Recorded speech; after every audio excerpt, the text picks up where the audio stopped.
2001년에 개봉한 친구라는 영화가 있습니다. 819만 명이 이 영화를 봤으니까 그야말로 대박이 났지요. 내용이라고는 깡패들이 2시간 내내 서로 치고받고 싸우는 폭력 영화입니다. 생전에 들어보지 못한 온갖 욕들이 가득해서 19세 이상만 볼 수가 있습니다. 그런 영화가 대박을 치고 나니까 지금까지도 폭력을 소재로 한 영화가 계속해서 나오고 있습니다.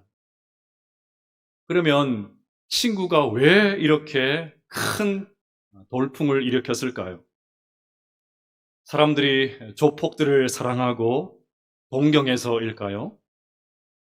그 영화에는 현대인들이 상실한 것에 대한 진한 그리움이 배어 있기 때문입니다.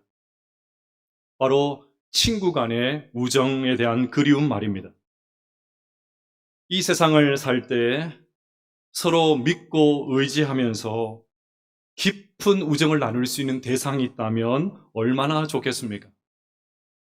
그런데 실제로는 그런 우정을 상실한 채 살고 있기 때문에 많은 사람들이 영화관으로 몰려든 것입니다. 여러분, 박선호라는 이름을 들어보셨습니까? 이 사람은 1979년 10월 26일에 김재규 중앙정보부장이 박정희 대통령을 저격하던 당시 중앙정보부의 의전과장이었습니다. 그는 자신의 직속 상관인 김재규의 그 명령에 따라서 대통령 경호원들을 사살하는 임무를 담당했습니다. 그는 곧바로 체포가 되었고 김재규 부장과 함께 법정에 섰습니다. 그런데 그는 재판이 끝나기까지 자신의 상관이었던 김재규 부장에 대해서 단 한 번도 불리한 증언을 하지 않았습니다. 그리고 끝까지 자기 부하들을 선처해 주기를 호소하면서 이런 유명한 말을 남겼습니다. 한 번 해병은 영원한 해병. 해병은 의리에 살고 의리에 죽습니다. 결국 그는 오직 상관의 명령에 복종한 죄로 인해서 사형을 당했습니다. 하지만 당시에 박선호 씨에 대한 여론은 매우 우호적이었고 많은 이들이 그의 죽음을 안타까워했다고 합니다. 이유가 뭘까요? 그것은 비록 그가 대통령 암살 사건에 연루되었지만 그에게서 세상에서 보기 드문 친구의 모습을 보았기 때문일 것입니다. 오늘은 이런 우정에 대한 이야기를 해보려고 합니다. 동양에서는 우정을 이야기할 때 관중과 포숙의 우정, 즉 관포지교를 말합니다. 하지만 서양에서 우정이라고 하면 즉시 다윗과 요나단을 떠올립니다.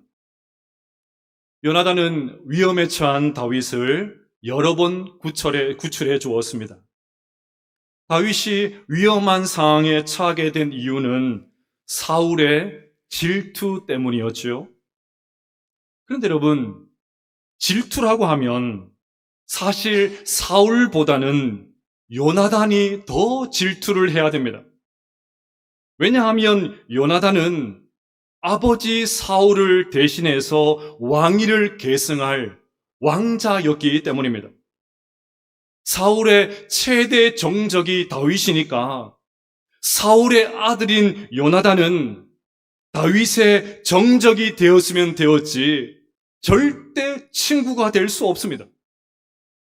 시간이 지나면 저절로 요나단이 왕이 되는데 지금 상황은 다윗이 갑자기 끼어들어서 찬물을 끼얹는 꼴입니다.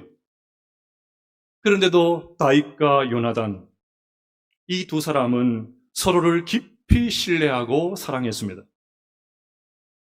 어떤 분들은 요나단이 무예 실력이 부족해서 다윗을 적극 도와준 것으로 생각할 수 있는데 전혀 그렇지가 않습니다. 다윗이 골리앗이라는 워낙 큰 장수를 물리쳐서 그렇지 요단한 역시 대단한 장수였습니다. 그는 병사 한 명만 데리고 블레셋 진영에 기습해서 큰 승리를 거두고 국민적인 지지를 받고 있었습니다. 사무엘상 14장 13절부터 15절입니다. 요나단이 손발로 기어 올라갔고 그 무기를 든 자도 따랐더라. 블레셋 사람들이 요나단 앞에서 엎드러지매 무기를 든 자가 따라가며 죽였으니 요나단과 그 무기를 든 자가 반나절 가리 땅 안에서 처음으로 쳐 죽인 자가 20명가량이라. 들에 있는 진영과 모든 백성들이 공포에 떨었고 부대와 노략군들도 떨었으며 땅도 진동하였으니 이는 큰 떨림이었더라. 그러니 다윗은 요즘 유행하는 말로 하면 듣보잡, 듣지도 보지도 못한 잡놈이지만 요나단은 모든 백성들이 다 아는 미래가 보장되어 있는 성골 출신의 엘리트였습니다. 그러니 이 두 사람이 정치적인 라이벌이 되어서 첨예하게 대립할 수는 있을지 몰라도 친구가 된다. 그것은 불가능하지 않겠습니까? 다윗이 갑자기 스타로 부상하는 것을 보면서 사울 못지않게 요나단 또한 시기와 질투심을 가지는 것이 너무나도 당연합니다. 그런데 요나단은 정치적인 이해관계는 아랑곳하지 않고 다윗을 친구로서 사랑해 주었습니다. 그러면 다윗을 향한 요나단의 마음을 한번 확인해 보겠습니다. 사무엘상 18장 1절 말씀을 같이 한번 읽어보겠습니다. 시작. 다윗이 사울에게 말하기를 마침에 요나단의 마음이 다윗의 마음과 하나가 되어 요나단이 그를 자기 생명같이 사랑하니라. 아멘. 요나단은 다윗에게 마음이 끌려서 자기 생명처럼 다윗을 사랑해 주었습니다. 또 18장 3절과 4절도 읽어보겠습니다. 시작. 요나단은 다윗을 무척 사랑하여 그와 영원한 우정을 약속하고 요나단이 자기가 입었던 겉옷을 벗어 다윗에게 주었고 자기의 군복과 칼과 활과 띠도 그리하였더라. 아멘. 요나단은 다윗을 너무 사랑한 나머지 자신이 입고 있었던 옷, 군복, 칼, 활, 띠 전부 다 다윗에게 주었습니다. 여기서 겉옷은 단순한 외투가 아니라 신분과 지위를 상징하는 왕의 예복입니다. 군복과 칼은 힘과 권력을 상징합니다. 그러니 요나단이 이 모든 것을 다윗에게 주었단 말은 사실은 이런 말입니다. 이제 다음 왕은 내가 아니라 너 다윗이다. 네가 왕이 서열 1순위야. 나는 왕의 권리를 포기한다. 아버지 사울을 이어서 왕이 될 사람은 내가 아니라 바로 너 다윗이야. 그 말입니다. 그러니 다윗을 향한 요나단의 사랑은 단순한 우정 정도가 아니었습니다. 셈법이 복잡한 정치적인 계산도 아니었습니다. 자신에게 있는 모든 권리를 이양하는 것이었습니다. 이처럼 다윗을 향한 요나단의 사랑은 매우 특별했습니다. 뿐만 아니라 요나단은 말만 그러지 않았습니다. 다윗을 죽이려고 하는 아버지 사울의 계획을 알게 된 요나단이 다윗을 숨겨놓고는 아버지 사울을 찾아와서 이렇게 말을 합니다. 19장 4절부터 보시면 요나단이 그의 아버지 사울에게 다윗을 칭찬하여 이르되 원하건대 왕은 신하 다윗에게 범죄하지 마옵소서.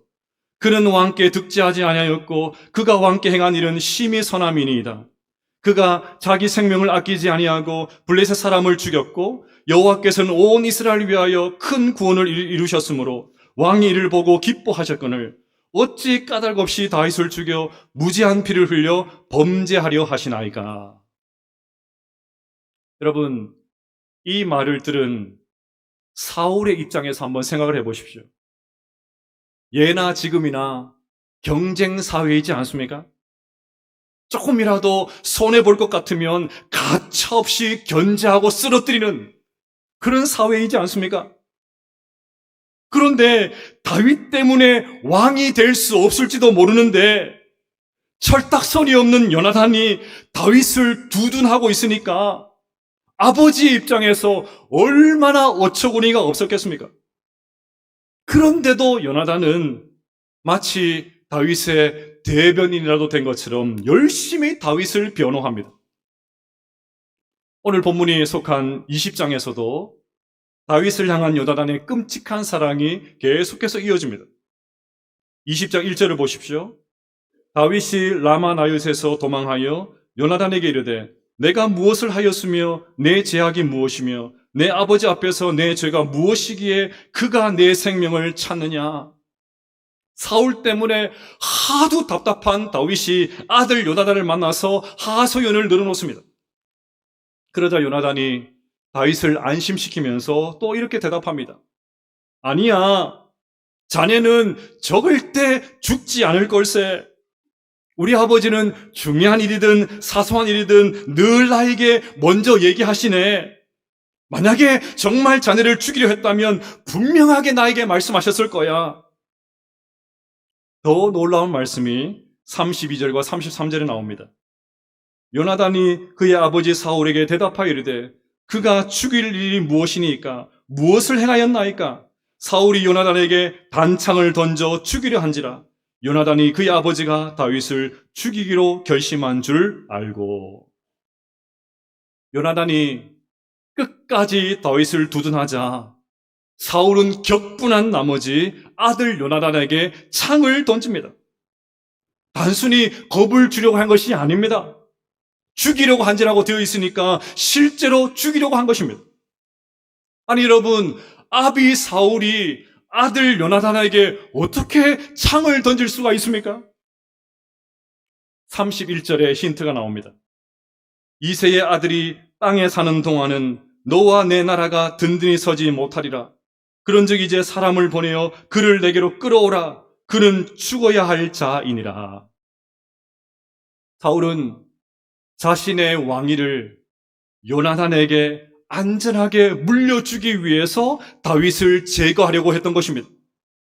그런데 그걸 모르지 않는 아들 요나단이 계속해서 다윗을 변호하고 있으니까 화를 참지 못하고 그만 요나단에게 창을 던졌던 것입니다. 그런데도 요나단은 아랑곳하지를 않습니다. 요나단은 다윗을 진정으로 사랑했습니다. 그래서 17절에서는 이렇게 되어 있습니다. 같이 한번 읽어볼까요? 시작. 다윗에 대한 요나단의 사랑이 그를 다시 맹세하게 하였으니 이는 자기 생명을 사랑함 같이 그를 사랑함이었더라. 아멘. 여러분, 역사에 만약이라는 단어는 없지만 만약에 다윗에게 요나단이 없었다면, 이런 우정 어린 요나단이 없었다면 다윗은 어떻게 되었을까요? 아마 두 가지 중에 하나였지 않았겠습니까? 하나는 다윗이 사무엘을 통해서 받았던 그 기름 부음과 소명, 그 모든 것을 다 포기하고 이전에 생활했던 목동 생활로 돌아가는 것입니다. 부푼 꿈을 안고 공직으로 부름받은 유능한 사람이 정치판에 뛰어들었는데 그 정치판에 못 볼 걸 다 보면서 환멸을 느낀 나머지 결국 그 자리를 포기하고 자연인으로 돌아가는 그런 사람들이 많지 않습니까? 아마 다윗도 그랬을지도 모르겠습니다. 다른 가능성은 자신을 죽이려고 길길이 날뛰고 있던 사울에게 복수의 칼을 칼고 그를 제거하는 것입니다. 다윗이 백성들의 인기를 등에 업고 반역을 시도했을 수도 있습니다. 그것도 아니라면 사울을 죽일 기회를 엿보다가 단숨에 사울을 제거했을 수도 있습니다. 하지만 우리가 다 알고 있는 대로 다윗은 그렇게 하지 않았습니다. 만약에 둘 중 하나를 선택했다면 지금 우리가 알고 있는 다윗은 없습니다. 지금 우리에게 위로와 감동을 주는 시편은 없습니다. 성경에 다윗이 기록해 놓은 시편이 없다. 생각만 해도 아찔하지 않습니까? 어디 그뿐입니까? 예수님을 생각나게 하는 그의 아름다운 신앙의 행보는 없습니다.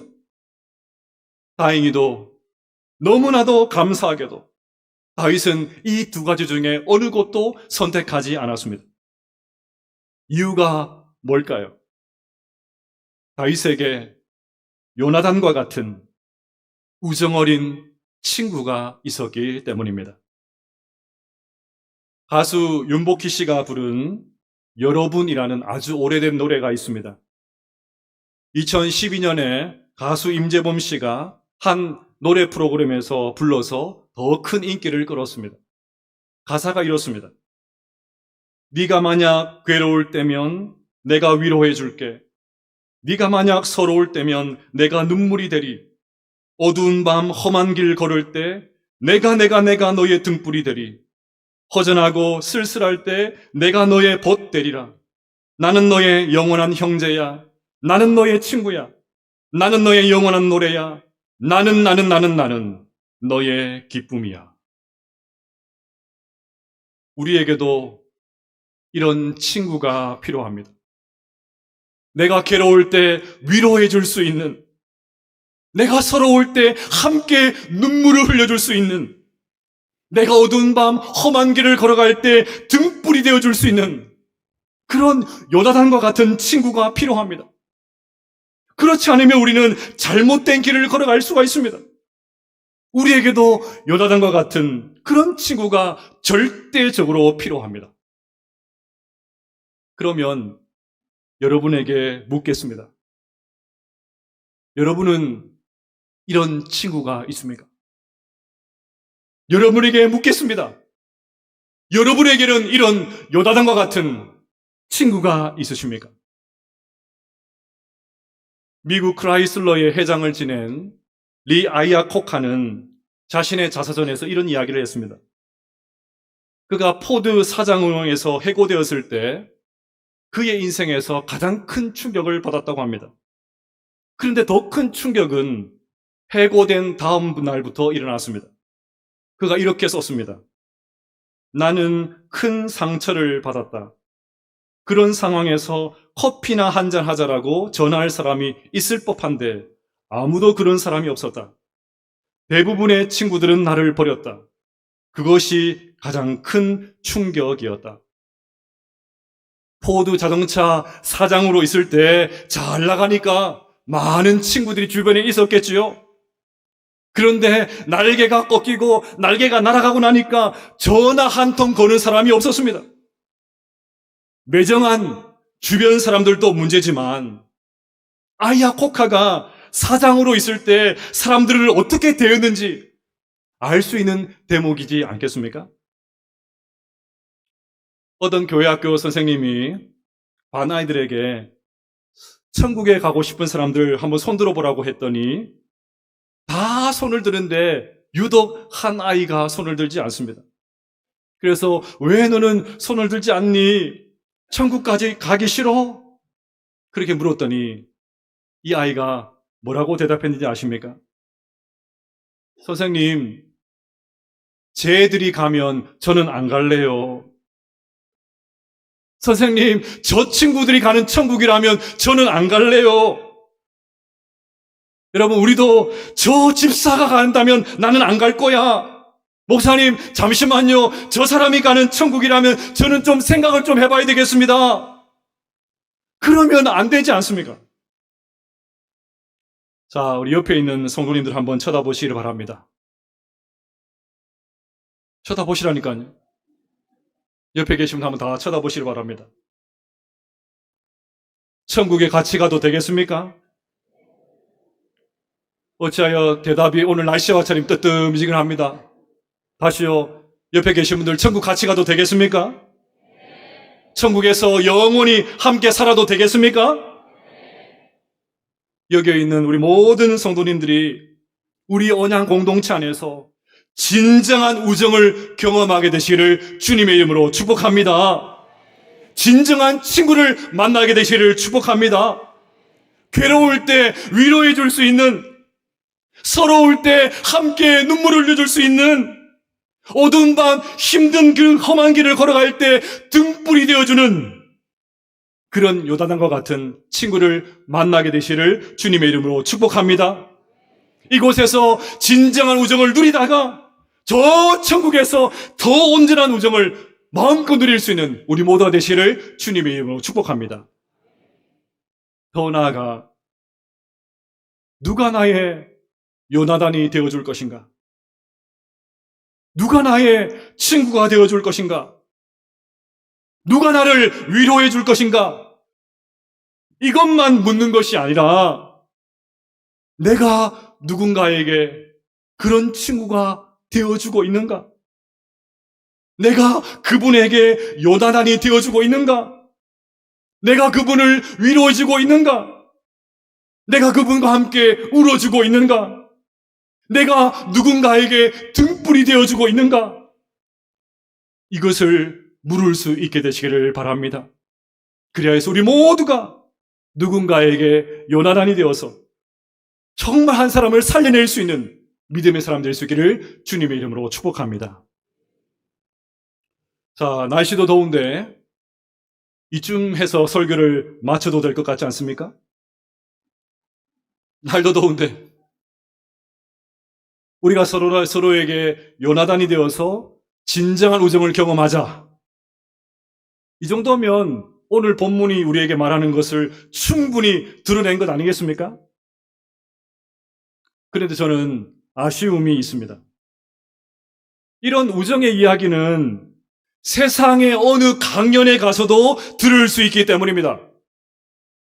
친구 영화 보면 더 감동적으로 그런 도전을 받을 수 있기 때문입니다.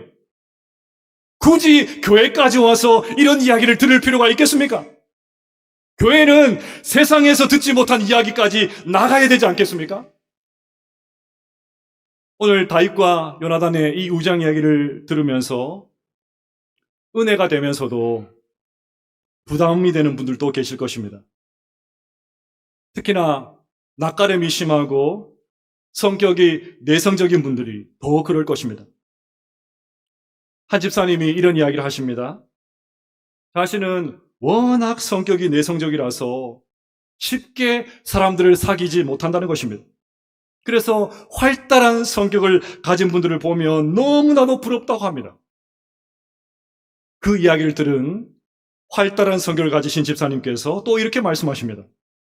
자신은 반대로 내성적인 성격을 가진 분이 부럽다고 합니다. 활동적인 성격 때문에 주변에 사람들은 많은 것 같지만 실제로 마음을 나눌 사람은 없다는 것입니다. 그러니 성격의 활달함을 유무를 떠나서 진정한 우정을 경험하는 사람이 많지 않습니다. 더욱이 마음은 그렇지 않은데 성격이 좀 모난 사람들이 있죠. 아니, 좀 많이 모난 사람들이 있습니다. 표현 방식이 서툴러서 말만 하면 사람들이 상처를 받고 주변 사람들로부터 오해를 받는 그런 분들이 있습니다.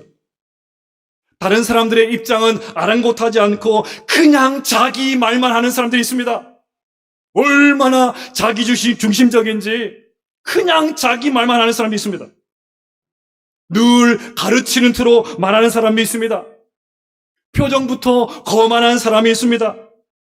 배우려고 하는 자세가 전혀 없는 사람들도 있습니다. 여러분, 다른 사람의 이야기가 아닙니다. 우리 모두의 이야기입니다. 이런 우리에게 요나단과 같은 우정이 어린 사람이 생긴다? 거의 기적에 가까운 그런 일일지도 모르겠습니다. 그런데 성경은 그런 친구가 우리에게 있다고 말씀하십니다. 요한복음 15장 14절과 15절을 함께 읽어보겠습니다. 시작.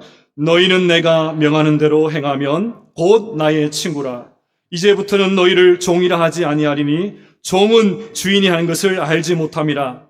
너희를 친구로 하였노니 내가 내 아버지께 들은 것을 다 너희에게 알게 하였음이라. 아멘. 예수님께서 우리를 친구로 불러주셨습니다. 예수님께서 우리를 친구로 불러주셨습니다. 여러분, 고대 사회에서 주인과 노예는 절대로 인격적인 관계를 맺을 수가 없었습니다. 서열이 아주 분명했습니다. 우리가 상상할 수 없는 계급 사이였습니다. 그런데 주인이신 예수님께서 당시의 죄인들과 세리들을 다 불러주셔서 내가 너희를 친구로 불렀다. 말이 안 되는 이야기입니다. 주인이신 예수님께서 그 죄인들을 친구다, 그렇게 불러주셨습니다. 그 예수님께서 우리에게 동일하게 말씀하십니다. 너희를 친구라 하였노니, 너희를 친구라 하였노니, 우리의 구원자이신 예수님께서 우리를 친구로 불러주셨습니다. 얼마나 황송한 일입니까? 이것만이 아니지요. 요한복음 15장 13절도 보겠습니다. 사람이 친구를 위하여 자기 목숨을 버리면 이보다 더 큰 사랑이 없나니, 이렇게 말씀하신 예수님께서 실제로 우리를 위하여 십자가에서 자신의 목숨을 버리심으로 우리의 참 친구가 되어 주셨습니다. 우리를 위해서 이 땅에 오신 예수님께서 우리를 위하여 자신을 버리심으로 우리의 진정한 친구가 되어 주셨습니다. 그러니 여러분, 친구가 그리우십니까? 목사님, 저의 모난 성격 때문에 친구가 없습니다. 입만 열면 사람들이 저를 오해합니다. 주변에 사람들이 없습니다. 저의 이 모난 성격들 때문에 사람들이 다 떠나갑니다. 친구가 그리우십니까? 친구가 없으십니까? 예수님을 깊이 생각하게 되시기를 바랍니다. 주님께서 우리의 친구가 되어주셨습니다. 우리의 모난 성격 아랑곳하지 않으시고 괜찮다고 사람들은 다 나를 멀리해도 괜찮다고 우리 주님께서 우리의 모난 성격을 아랑곳하지 않으시고 일체 문제 삼지 않으시고 우리의 친구가 되어주셨습니다. 예수님께서 내가 괴로울 때 나를 위로해 주셨습니다. 내가 서러울 때 눈물이 되어 주셨습니다. 어두운 밤 험한 길을 걸어갈 때 나의 등불이 되어 주셨습니다. 허전하고 쓸쓸할 때 나의 친구가 되어 주셨습니다. 예수님께서 요나단과 같은 친구가 되어 주셨습니다. 과거에만 그러시는 것이 아니라 현재에도 장래에도 주님께서 우리의 영원한 친구가 되어 주실 줄로 믿습니다. 오늘은 맥주 감사 주일입니다. 늘 조건적인 감사에 익숙한 우리이기 때문에 어떤 분들은 감사주의를 맞았지만 도무지 감사할 일이 없다고 그렇게 말할지도 모르겠습니다. 네, 갑작스러운 삶의 굴곡으로 인해서 눈물의 시간을 보내고 있는 분들에게 감사를 말하는 것 매우 조심스러운 일입니다. 그러나 이 시간 그 눈물의 시간을 나와 함께 울어주시는 주님으로 인해서 감사하게 되시기를 축복합니다. 그 외롭고 쓸쓸한 시간에 나와 함께 해주신 주님으로 인해서 감사하게 되시기를 바랍니다. 한 가지 더 있습니다.